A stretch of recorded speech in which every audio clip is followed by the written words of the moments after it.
Welcome to Novelist Spotlight. This is Mike Consol, your host.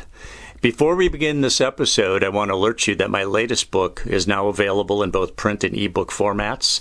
The title is Love American Style, and it is a collection of short stories about men, women, their passions, and their dysfunctions.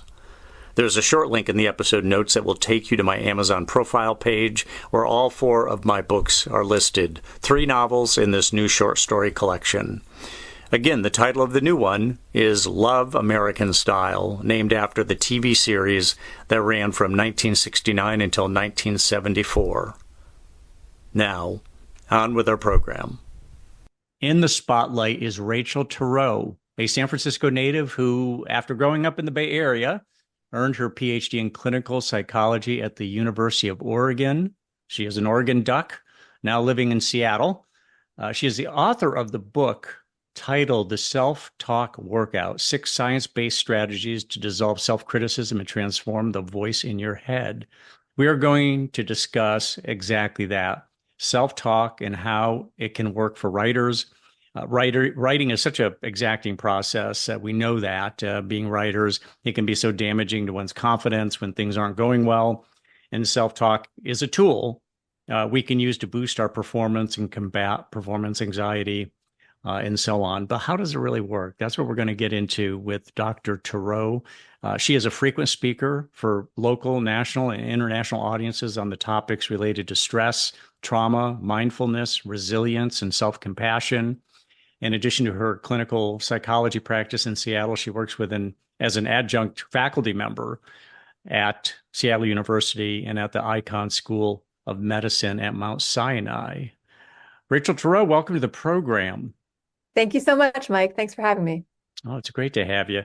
Let's talk first about the book itself. That's the core of our discussion, is self-talk. Again, the main title is The Self-Talk Workout.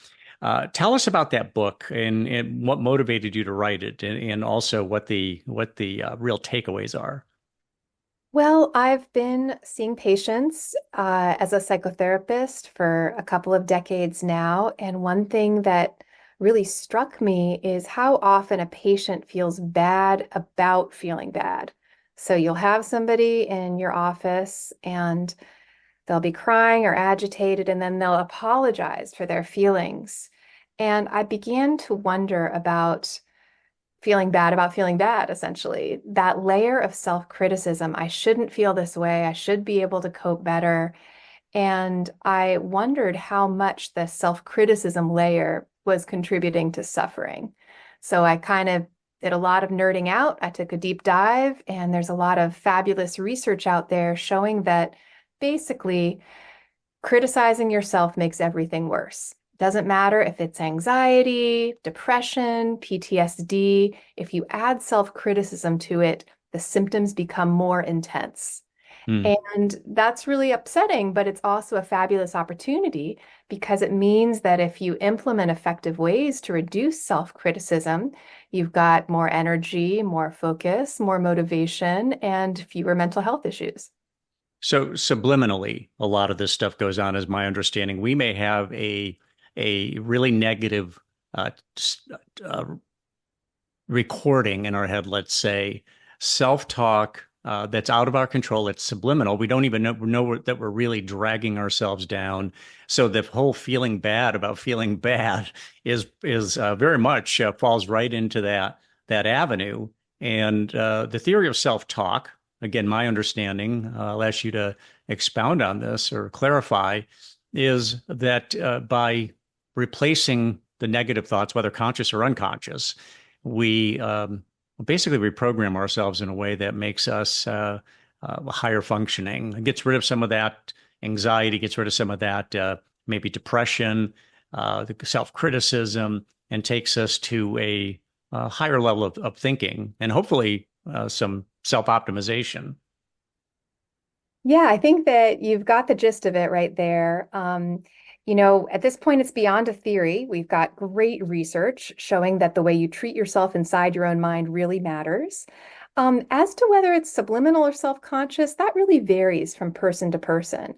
In general, actually, people are not the same with respect to if they think inside their own minds using words or not. So some people really experience a constant verbal monologue, and some people don't.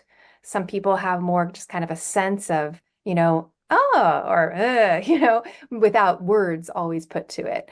So, different people's minds work in different ways, but So this you're general, Huh? indicating it could be a thought pattern rather than actual words, that a person just has that Yes, emotion, that feeling. exactly. So basically, it's just how you treat yourself. How you treat yourself. It might be verbal, it might be using words. But I also mean by self-talk, just kind of how you're reacting to your own experiences, your thoughts and your feelings. Are you kind of being judgy to them about them, whether you're using words or not? Are you kind of feeling bad about yourself for the way that you're feeling? Or are you kind of like, actually, being a human is pretty complicated. There are all these emotions. Sometimes I'm going to feel angry. Sometimes I'm going to feel sorrow. I don't have to feel awesome all the time to be a successful human being. And if you have that kind of attitude, whether it's verbal or not, you're in better shape and you're more resilient to handle all of life's many twists and turns. I'm curious about your take on this. There are people in other countries, like for instance, European countries, who think Americans are just obsessed with being happy, that it's kind of ridiculous that we place so much emphasis on being happy rather than necessarily being useful or doing something practical and something that fortifies society. We don't always have to be happy. It sounds like you're kind of indicating that, but I'm not sure if you agree that we obsess over happiness. I think a lot of people do, not necessarily everyone, but I do think it's important to distinguish happiness from well-being. I think well-being, kind of, being a person who can handle life and feel well or find meaning a lot of the time, I don't think that means always being happy. I don't think that's possible. So I do think that there are, certain elements in this country or popular culture that convey that it is possible somehow to feel happy all the time. And I don't necessarily agree with that. I just think that life is too complicated and that it's healthy to feel, sorrow if something bad or difficult happens. It's normal to feel disappointment. And I think pressuring yourself to be happy all the time actually makes you more vulnerable to self-criticism. I remember way back when I was in junior high school, we had, or maybe even elementary school, we had a health teacher, and she said, if you're always up here, and she held her hand over her head, meaning that, you're feeling really high, uh, or you're always down here, indicating you're always feeling low. She said something's wrong. It's normal for a human being to go through these vicissitudes. You're going to be happy some of the time. You're going to be just basically on your normal level some of the time, and you're going to feel unhappy some of the time. That to be to either one of those extremes constantly is an indication that something's wrong. That's right. Even And I even if love it's that word. highly, even What? if, oh, I'm sorry, what word was that? Vicissitudes is Yeah, exactly the yeah. word. It's an underused word. Yeah. Well, it's actually used quite a lot in Buddhist psychology. There's a framework of talking about the eight vicissitudes, such as pleasure and pain. The idea is that it's normal to feel some pleasure and it's normal to feel some pain. This is a vicissitude, a changing circumstance in life. Hmm. And the same is true for fame or disrepute, whether people like you or don't like you. And I think that's particularly helpful to writers because we can't control how the audience is going to react to our work. So having that framework that there are going to be these vicissitudes, these ups and downs, maybe you wrote something you didn't think much of and you get a fabulous response, and then you try really hard on something else and nobody seems to like it. And if we can kind of have it in our minds that this is part of the normal course of being a writer, this doesn't mean that there's something terrible about me or um, I just kind of accept that there's a lot beyond my control. That might put us in better shape when these vicissitudes occur. And I would argue that we don't know how we are going to react to our own writing. And I think you kind of Agreed. indicated Yeah. that, we sit down, and that's what keeps us from sitting down and writing a lot of the time, is that a good writing day will make us high. A bad Right. writing day, and we suffer, and we are, we're res we are resistant to wanting to sit down and go at it again. it's difficult to really, that leads to procrastination, certainly performance anxiety. It is difficult a lot of the time for people to get back to the writing after they've had bad writing days. So we don't know how we're going to, we don't know what the output's going to be. We don't know how we're going to react to it. And here come, the vicissitudes of mood again. So we do want to target the writing process with this, but let's start with the basic outside of writing, just self-talk in general. What are some of the principles of good self-talk? I mean, is it like meditation where spend 20 minutes in the morning, 20 minutes in the evening, loading up with some positivity, or is there something else, some other, is there a whole variety of different methods for it? There are different ways of improving your self-talk, different ways supported by the research literature. So there's not one size fits all, but it is wise to, if you want to change your self-talk, improve it, to think about a specific strategy rather than just having an intention. And this is because the way that you relate to yourself or talk to yourself is a habit. And the habitual aspect of self-talk turns out to matter even more than the content in terms of predicting mental health. And I think that, psychologists, we love to go after the content and the meaning and where did it come from. But it's so important to target the habit, because we don't decide at the beginning of the day, yeah, I think I'm going to start by, beating myself up about what I'm eating, and then I'll criticize my career and then my relationships. It just sort of arises, and then my body. We don't plan it in advance. But the habitual nature of that we've developed over years and decades of just relating to yourself in that judgy kind of, diminishing way, that produces a lot of negative effects. So some of the strategies that have been helpful in terms of developing better self-talk include an exercise I like to call Spot the Success. And this is sort of a riff on a to-do list. A lot of people keep to-do lists and they say that the best part is crossing something off. And they'll even say that they wrote something down just to cross it off, just for that feeling. So this is like making a list of things you've already done that you're just, that you could already cross off. It's basically a done list. Some people call it a ta-da list. And the idea is that no item is too small. So instead of thinking about all the things you haven't done, you're just flipping your mind over to acknowledge what you did do. Okay, maybe you wish you wrote a whole chapter, but you wrote 3 pages, and you take a moment to acknowledge that. But it could be the smallest things. You replied to your friend's text, you took out the garbage, you took your vitamin or medication, you got out of bed, you took a shower. These are things we take for granted, or dismiss them easily, but your day would be really different if you didn't do them. So taking this moment to acknowledge, oh, these are things that I did for my own life, for my writing, for other people, for the world, and I actually did do them, that sort of changes your mind, your attention away from ruminating over all those things that you haven't done.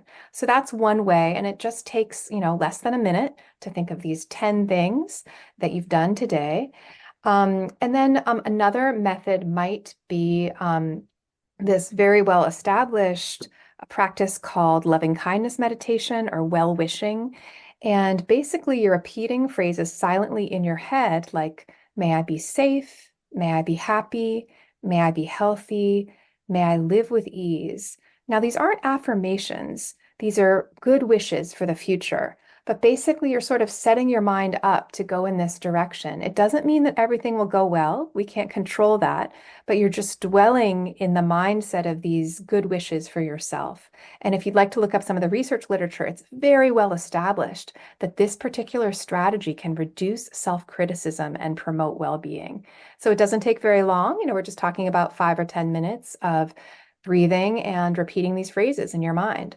So I think those are 2 good strategies to start with, either the Spot the Success or the loving kindness meditation. Okay, there you go. So you keep it simple, get off to a start. You've been doing this for a while, Rachel. So what about your practice? Do you script these things, or do you do more free form self-talk? Well, for the Spot the Success, it's going to be different every day, right? Because I might acknowledge, oh yeah, I sent that email, I took care of that, I did this. So that's going to be different every day. It's not scripted. I'm really trying to find what I did that day. And then for the loving kindness meditation, I do use the same mantra, the same phrases. May I be safe. May I be happy. May I be healthy. May I live with ease. You can vary the phrases. You can choose your own good wishes. That's totally fine. Personally, I think that it takes cognitive effort to come up with new phrases every day, and it doesn't seem necessary. When you use the phrases over weeks or months or years, they sort of become your friends. They're a place of refuge and comfort. That if things are difficult or you're waiting in line, you don't just have to wait in line. You could say, oh, I could actually improve my self-talk right now. And you could just do those phrases for a few minutes.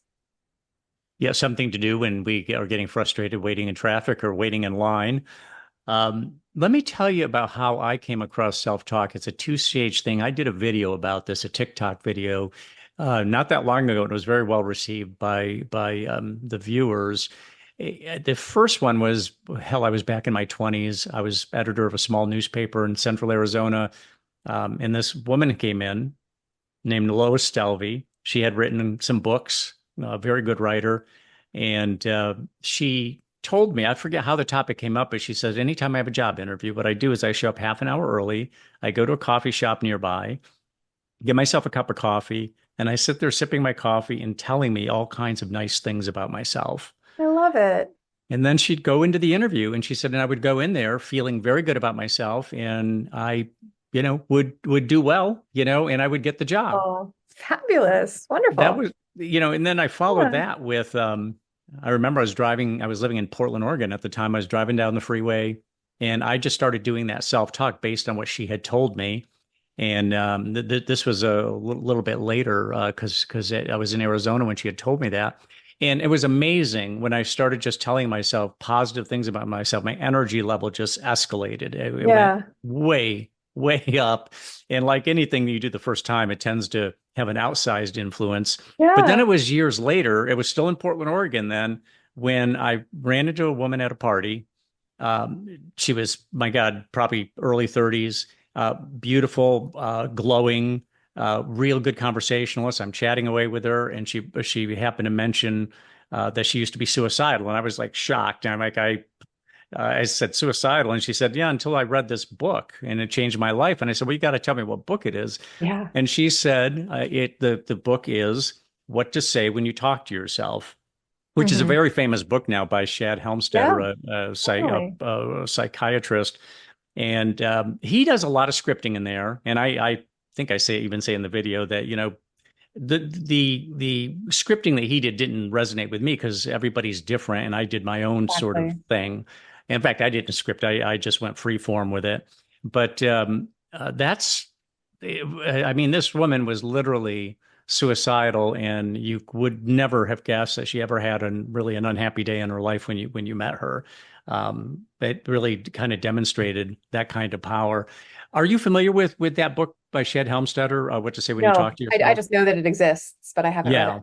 yeah. The other thing is, I know on YouTube there are kind of self-talk videos. They basically people who are telling you all these kinds of positive things, which you're not really doing it yourself. You're listening to it. But anybody who wants to get a little guidance on it, in addition to your book, there are some YouTube videos. What about writers then? We touched on that earlier, but writers, what do you see as the kinds of things that writers we actually talked about that a little bit, but obviously writing is a very onerous task. Sometimes people wonder, why do I do it at all when it's so painful so much of the time? What can you say about the writing process and the use of self-talk? Wow, well, several things. And as a writer myself, I just have a lot of sympathy for the situation. Well, we don't have sort of daily outside reinforcement, most of us. Most of us aren't kind of getting paid for our work every day to sit there. It's more about, putting in a lot of hard work and then maybe we'll see an output, next year. And that's a long timeline.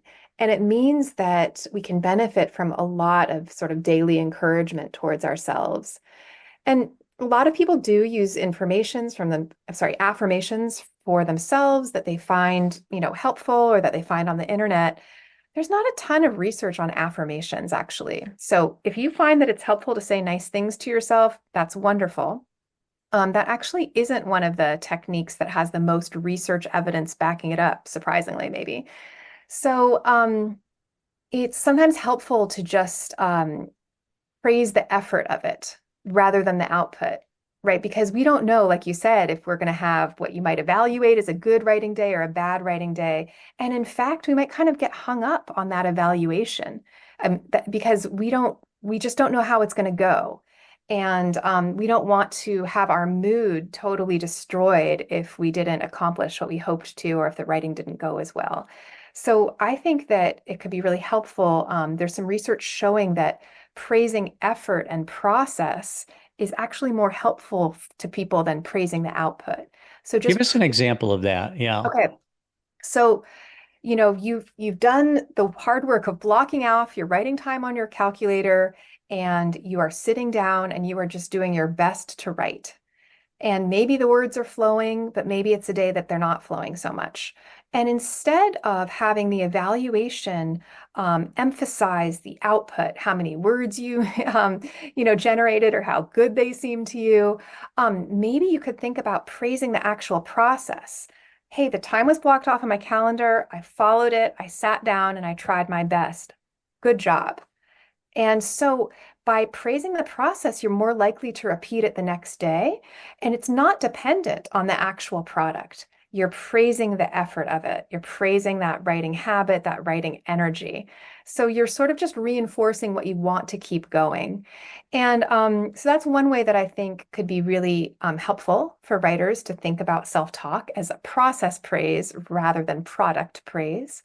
Another thing that I think could be really helpful is I think for a lot of us, when we sit down to write, we often have there's this idea for writers that you want to leave your critic or editor, over to one side, and you want the writer to work, and you want that editor to arrive later. Because if you're trying to write a sentence and the editor, that your editor self is in your mind criticizing that sentence, it has this effect of just, shutting down your creativity. And I think that's really difficult. There's a lot out there. If you look into, what people write about self-criticism, you'll find a lot of things that say phrases like silence your inner critic or get rid of your inner critic or ways to, I don't know, stifle your inner critic, that type of thing. Basically, this sort of aggressive stance toward your inner critic where you want them to vanish, disappear, or be silent. And And I you're saying that's okay. You're saying it's fine to be aggressive in that way. no, the You're opposite. saying no. I'm saying the Okay. opposite. Yeah, yeah.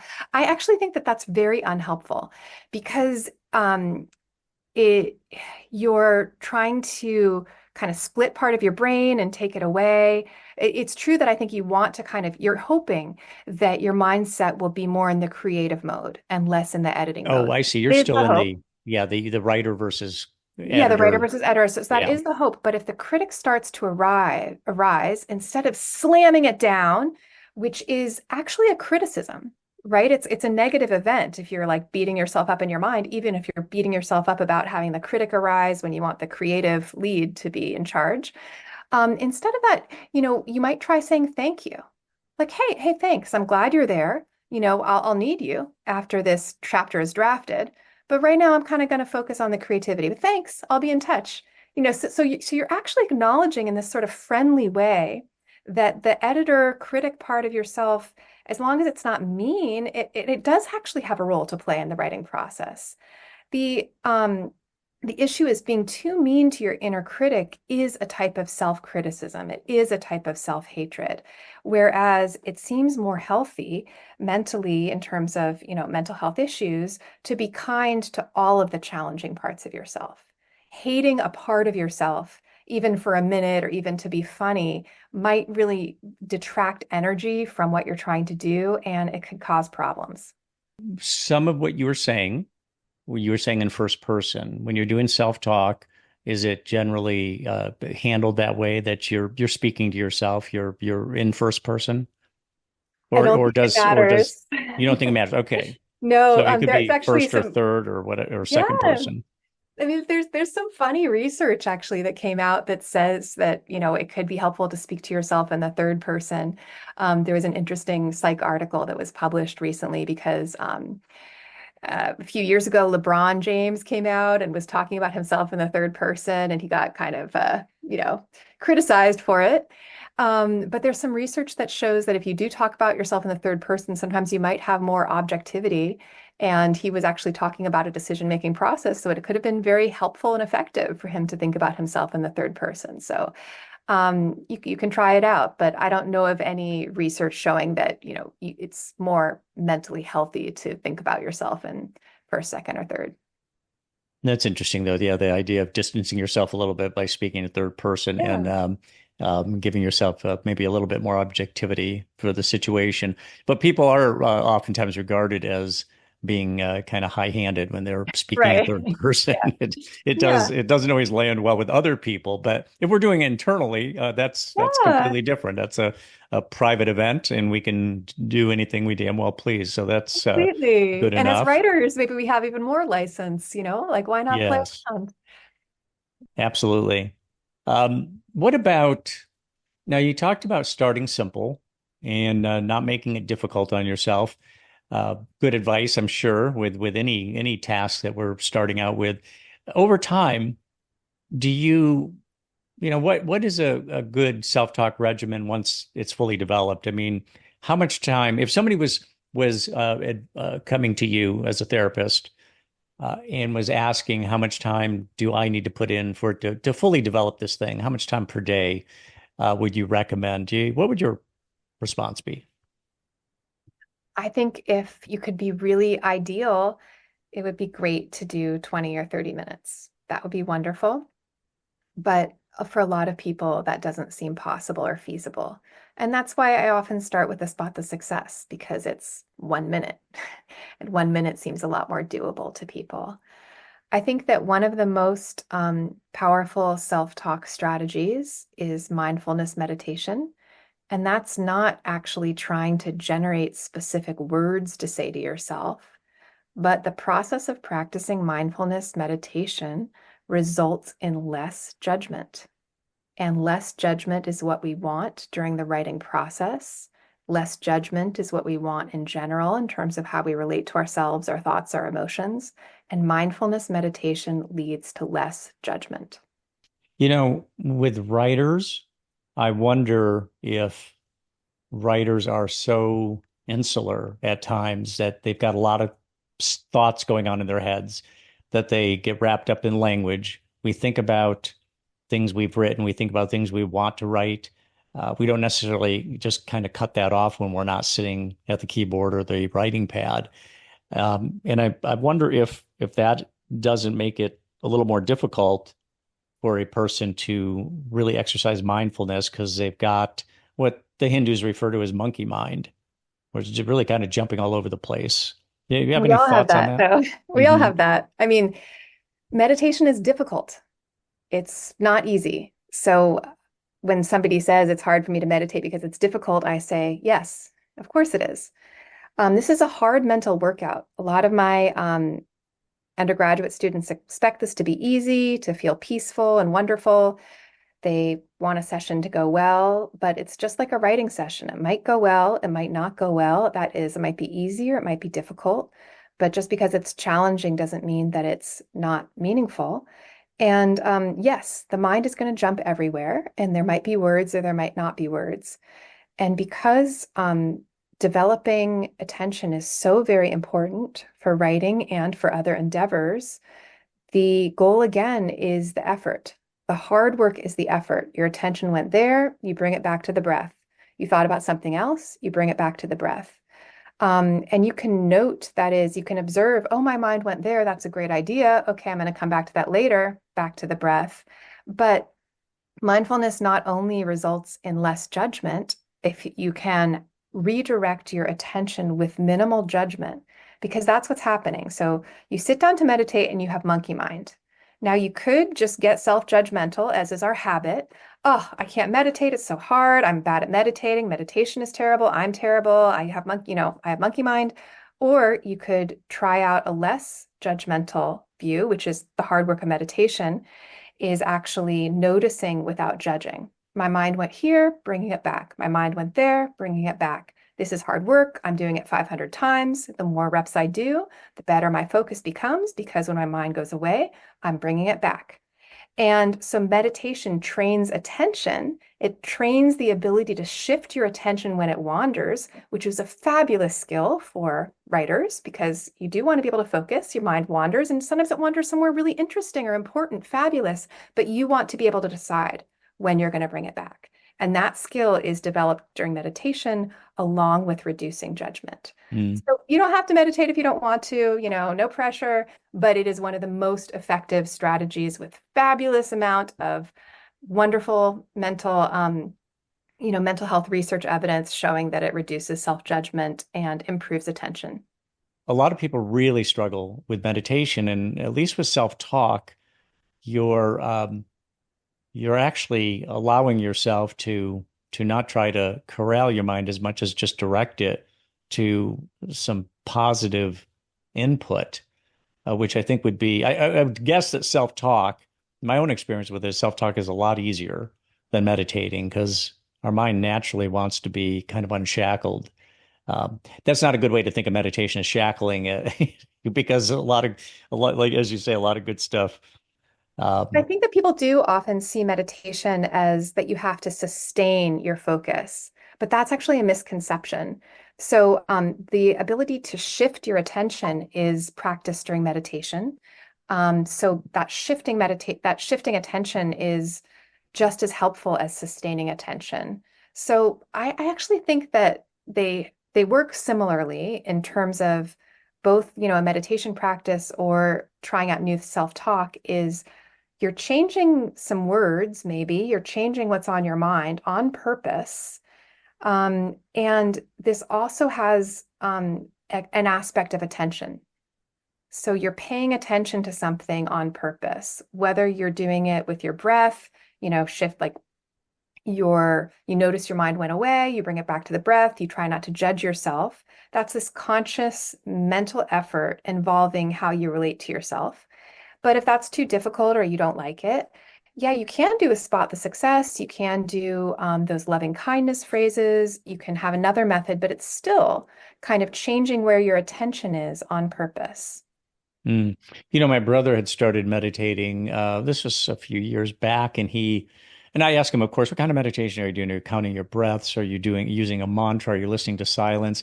And actually, what he was doing was something, a more active sort of meditation, kind of more along the lines of what you're talking about. He wasn't trying to silence his mind as much as it was that he was um, playing with certain thoughts and holding them, staying focused on certain things. Not a mantra, but just more maybe a thought pattern or a phrase, things of this sort. So when you work with your clients, talk about the use of self-talk. What kind of results? I guess what I'm getting at is what kind of results have you seen therapeutically with self-talk in your clientele? Well, yeah, I've been really interested in these different approaches, and I wanted to make sure to implement the ones that have the most scientific support. So, when I was working as a psychologist at Seattle University, I started a self-talk group for students. It could be, anybody who wanted to improve self-talk. And the techniques that I used were this mix of, spot the success, loving kindness meditation. There's a couple of other approaches as well. Self-compassion break, think of something that happened today that was a little bit difficult and spend some time just allowing yourself to have those feelings and to be kind towards them. That's a self-compassion break. And there were 4 sessions of this self-taught group where we practiced these different techniques. And I encourage students to practice in between sessions. I took pre and post assessments. I asked students to fill out questionnaires before and after the 4 sessions. And those 4 sessions of self-talk, the pre and post questionnaires demonstrated a significant change in terms of levels of depression, anxiety, and self-criticism. So that's pretty encouraging to me, both as an educator and as a therapist, that it doesn't necessarily have to be a very long process or a long intervention to get meaningful results. How did you come across self-talk? Was it part of your studies when you were becoming a clinical psychologist? Is it part of the curriculum these days, or Not how at did you come all. across it? No, no, No. no, not at How all. did you find out Um, about it? Where'd you well, run into it? when you're studying psychology in graduate school, people often talk about self-criticism in terms of depression because it's, one of the standard symptoms of being depressed is feeling bad about yourself and feeling self-critical. So I had sort of had it as in my mind as I was training in graduate school and after that, okay, that's a symptom of depression if people are feeling bad about themselves. But it wasn't just depressed people. People with a lot of anxiety feel horrible about themselves for having so much anxiety. People who, have trouble, getting through breakups, traumatic events, other things, feel bad that they can't get through things faster and they're criticizing themselves about it. And so if you look in the research literature, self-criticism worsens a full range of issues. It's not just depression. And, it does contribute to suicidality, for instance, and it does contribute to body image concerns and eating disorders. So it really spans, it's transdiagnostic. It's not just one area of mental health. So I sort of delved into this on my own, and I was just really interested in all the research showing that, self-criticism can be changed. People often act like it's, this concrete part of themselves, like it's their eye color or their height. They're like, oh, I've always been a very self-critical person. And I'm like, no, this is a habit that was developed over time because of outside influences. And, we have lots of good research showing it can, in fact, be changed with good results. That was interesting that you started a self-talk group. That I've never heard of that before, but that sounds really interesting. But did people share? I mean, was everybody doing the same thing, or did people do some of their own and then share what they were doing and maybe how it was making them feel? Was that part of it or not?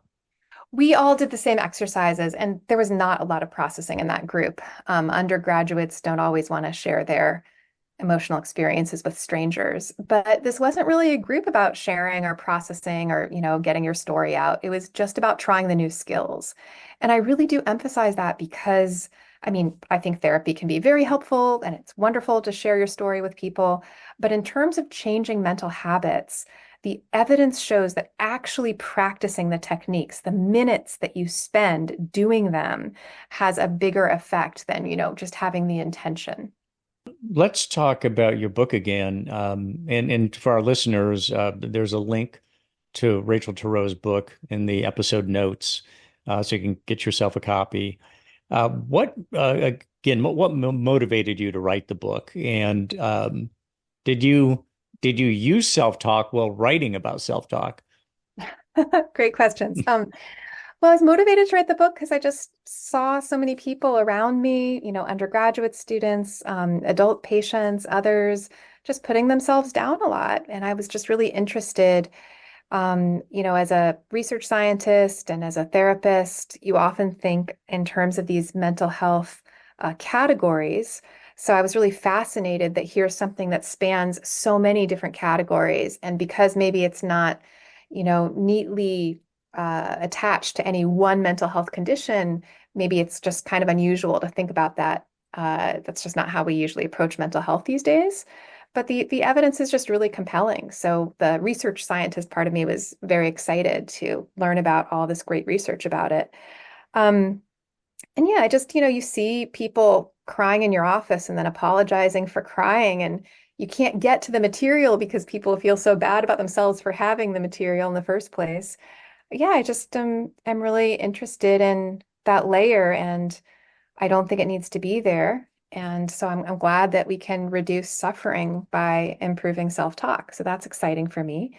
In terms of my own experience writing the book, well, I, wrote the outline, I got the contract. I was really happy to be writing the book. And then there was a pandemic, and I had an infant, and I was homeschooling two other kids. And I asked my publisher if I could have an extension. And they were like, no, you already got an extension. So I was like, okay, I guess I'm going to write this book somehow, a paragraph at a time when the baby is napping.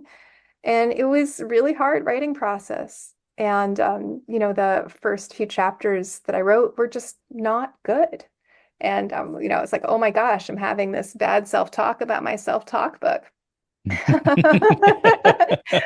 But I had such a good editor. I mean, and everybody should have a wonderful editor. I know they really vary, but my editor, Matt at Shambhala, was just always so nice and encouraging. And so he was really my partner in this. And he would gently ask for revisions and I would make it better. And now I'm happy with it. But I mean, it was bad. I was doing some writing that just some of it might have been good, some of it wasn't, but those first drafts were probably necessary in getting to the product that, is out there and available now. I'm really proud of it. I think there's great stuff in it, but it was a real partnership between me and Matt Zeppelin.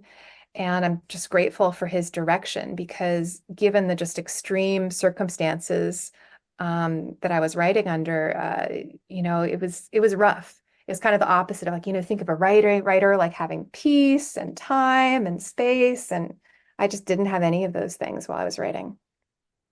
So I went to Chat GPT and plugged in, what are the benefits of self-talk? I wanted to see what artificial intelligence would tell us, which is Yeah. really just taking our, the sum total of human intelligence and reiterating it.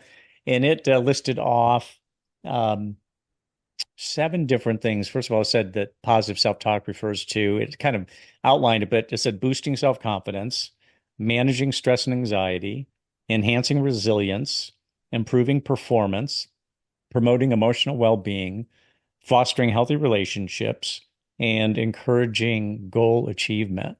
And then it finished by saying overall positive self-talk serves as a powerful tool for promoting mental well-being, building resilience, and unlocking potential. So that's what ChatGPT says. Would you take issue with any of that, or does that sound like a reasonable summary? Yeah, well, as a kind of a general idea, I think it's great. I mean, seriously, they got the main ideas. I really don't use the phrase positive self-talk, and this kind of relates to what we were talking about at the beginning of our conversation. I don't think the goal is to be positive or happy all the time. And I also don't like the phrase positive self-talk because it's so vague and mushy. It's like basically saying like, oh, be healthy today, don't be unhealthy, like make good choices. It's like, okay, that could mean anything. Um, Instead, I think that I think that positive self-talk as an idea obscures specific techniques. And so this list also that you read to me from ChatGPT seems to focus more on the effects of effective self-talk rather than the actual process of effective self-talk. So I usually use the phrase like healthy self-talk, which might, things might be really miserable. And I don't think that it is helpful if somebody is really suffering to be like, let's do positive self-talk. I think that neutral is a great sort of middle ground. And I think we even have to be a little bit careful with statements about towards ourselves that are overly positive, that have an evaluative component. That is, some people kind of tell themselves affirmations about, you're so great, you're so wonderful, or, specific things about themselves that they love. Some of that can be healthy, but we can get into difficulty if we're still relating to ourselves in this evaluative way, even if it's a positive evaluation. Whereas if we can relate to ourselves with less judgment overall, maybe being curious about experiences, maybe being interested in experiences, now that's a place with more possibility. It's not confined to this narrow idea of positivity. It's okay, I'm curious. I'm actually in a lot of pain right now, but where do I feel the pain? What do I notice? What's helpful? There's just a lot more there. And I think both as people and as writers, that curious, interested part is more rich than this kind of narrow, have to be positive, happy all the time place. Right. And again, the subtitle of your book, Six Science-Backed Strategies. So you offer 6 different strategies. That's not the title in full, the subtitle in full, but the idea is to dissolve self-criticism and transform the voice in your head. Again, finishing out the subtitle there. I couldn't help but you know, think in terms of your name, Turow. There's a very famous novelist named Turow, Scott Turow. Any relationship there? No, we both pronounce it Turow, actually. Scott Turow's daughter is named Rachel Turow. We're the two Rachel Turows. And yeah, I mean, we might or that name might have originated in there's towns throughout Russia called Turów. So we kind of think that they come from, Russia or Poland. Like that it's kind of like a name place. But no, we're not related, but we do know that family a little bit because sometimes we have misplaced emails to each other. So we enjoy being the two Rachel Turows. Yeah, not a bad confusion there. Yeah. So, just you had indicated, I was looking at some notes when we had first connected. You had talked about motivation and its relationship to self-criticism, self-compassion. What about that? The motivation factor. Um, Yeah. Well, I think that many people believe, whether consciously or subconsciously, that they have to be mean to themselves or like a drill sergeant in order to accomplish tasks. But the evidence actually indicates that self-criticism is associated with less productivity, less motivation. So I think that's fascinating that people often believe this thing about themselves. Oh, I need to be mean to myself in order to get output. But the research says otherwise. So instead, being encouraging can get you better results. And one good example for that comes from some writing I came across from a physician whose name is Joel Almeida. And his method for improving self-talk is called reality-based self-congratulation. And he was trying to lose weight. He was on medication and that he didn't want to be on the meds. He wanted to be healthier. And so every time he went 30 minutes without snacking, he would say, great, good job. You didn't snack for those 30 minutes. Wonderful. And then he would do another 30. And he was able to lose the weight and quit the medications he didn't want to be on. And so, that's something that could be helpful to writers as well. Like, okay, I very can, specific, yeah, very yeah. specific goals you're trying to achieve. Right, but it's grounded in reality, and you're Mhm. not saying, I'm so amazing, I'm the best writer ever. You're just being like, great, two sentences, let's do two more. Wonderful, you got two more. And so it's a sort of like constant encouraging voice in your head. Got you. Yeah. Yeah. There's something when you mentioned, people saying I'm wonderful, I'm so talented, it doesn't really point to any specific action. And it's over Right. the top. I mean, let's face it. I mean, Yeah, even a right. positive person should not think of themselves as necessarily as the greatest writer out there. That can be, I think, hold a person back as well. Yeah.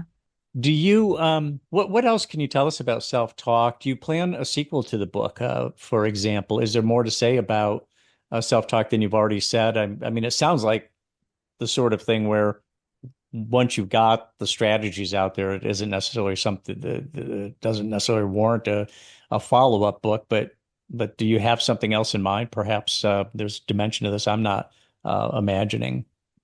Well, I do have an ongoing research study right now where my students at Seattle University are practicing, different aspects of self-talk, and I'm um, gathering data over a 3-year period. So my team and I will publish that at some point because we'll learn something from the experience. Right now, we have a lot of anecdotal reports that students are really appreciating these exercises and experiencing a lot of, wonderful inner transformation. But we also want to have that quantitative data. Did practicing these exercises result in less depression, less anxiety, and feeling better about themselves, experiencing less self-criticism? So I think I'll be publishing that first in the scientific literature, but at some point, of course, I'll write it up for more popular audiences. How far along are you in that research project? Um, a year, I'm a year into the 3-year period. Gotcha. So you're going to complete a 3-year period of that research, and then you're looking to write something at that point. Yeah, after we have the 3 years of data. Okay. All right. Well, again, to our listeners, a link to Rachel Turow's book is in the episode notes. So is a link to her website where you could learn more about her. And Rachel, thank you so much for coming on the program. This is a really powerful technique, and I hope that our listeners it was received well, and they'll put it into practice. Thank you so much for having me. It was really fun to talk to you about this.